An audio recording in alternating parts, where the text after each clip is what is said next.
Il bilancio necessita delle scelte che la Giunta anche quest'anno dimostra di non voler fare.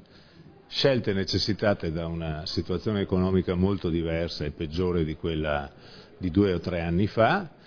e pertanto si tratta di decidere, a mio avviso, se io potessi cambiare il bilancio farei così, di chiudere Avepa e tutti i soldi di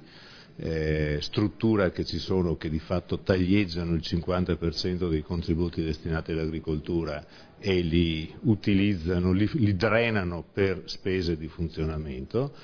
di chiudere Veneto Strade perché è una macchina dimensionata per fare 150-200 milioni di opere di investimento all'anno e oggi a bilancio c'è scritto 0, ma noi continuiamo a mantenere una macchina per fare 150-200 milioni di investimenti,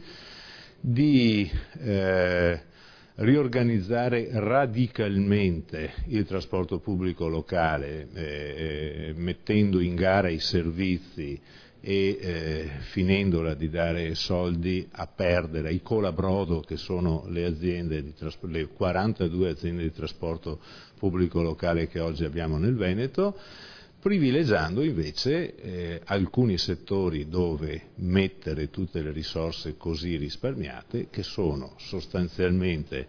i contributi all'impresa e allo sviluppo economico, le uniche opportunità che abbiamo per creare ricchezza, occupazione vera, non assistita, e anche all'ARPAV e ai servizi di tutela ambientale, di prevenzione e tutela ambientale, che sono l'altra cosa più importante che come Regione siamo chiamati a fare a tutela della sicurezza, della salute dei cittadini e anche della salute futura dei nostri figli.